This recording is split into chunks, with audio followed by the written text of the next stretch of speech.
তুমি তো বলেছো শুধু সে তারা ভরা রাতে। তারা ভরা রাতে প্রেমিকাকে মনের কথা না বোঝাতে পেরে বুকে হাহাকার নিয়ে সে বলেছে, আমি কষ্ট পেতে ভালোবাসি। কখনো ফেরারি মন নিয়ে উড়াল দিয়েছে দূর আকাশে, কখনো আবার একরাশ অভিযোগ ও অভিমান নিয়ে বলেছেন, দেখো না কেউ হাসি শেষে নীরবতা। নীরবতা হাসতে দেখো, গাইতে দেখো, অনেক কথা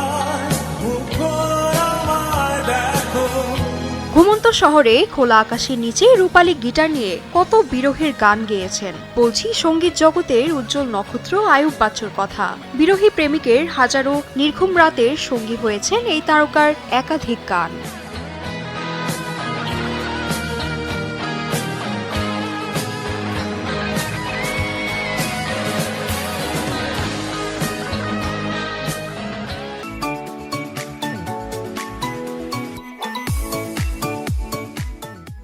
দেশীয় ব্যান্ড সঙ্গীতের অন্যতম দিকপাল, গিটার জাদুকর, এলআরবি প্রতিষ্ঠাতা আয়ুব বাচ্চু রূপালী গিটার ফেলে চলে গেছেন, কিন্তু আজও আয়ুব বাচ্চু প্রাণবন্ত হয়ে আছেন ভক্তদের হৃদয়ে।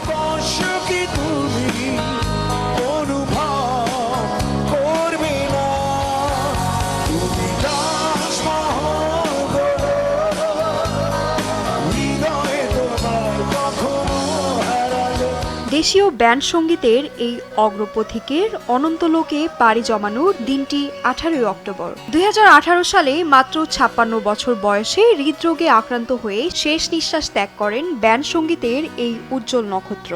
রক মিউজিশিয়ান, রক ব্যান্ড যারা, they will live in a style and lifestyle. It's a lifestyle.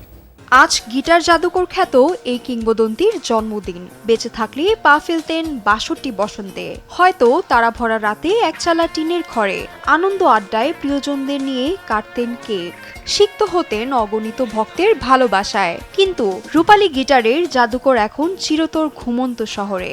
তাই ক্যালেন্ডার ঘুরে 16 আগস্ট এলেই শ্রোতাদের মনে যেন কষ্টগুলো জেগে ওঠে। অস্ফুট স্বরে তারা গেয়ে ওঠেন আয়ুব বাচ্চুর সুরে, আমি কষ্ট পেতে ভালোবাসি। আমি কষ্ট পেতে ভালোবাসি, তাই তোমার কাছে ছুটে আসি। মেহেরা রহমান, সিমরান, RTV।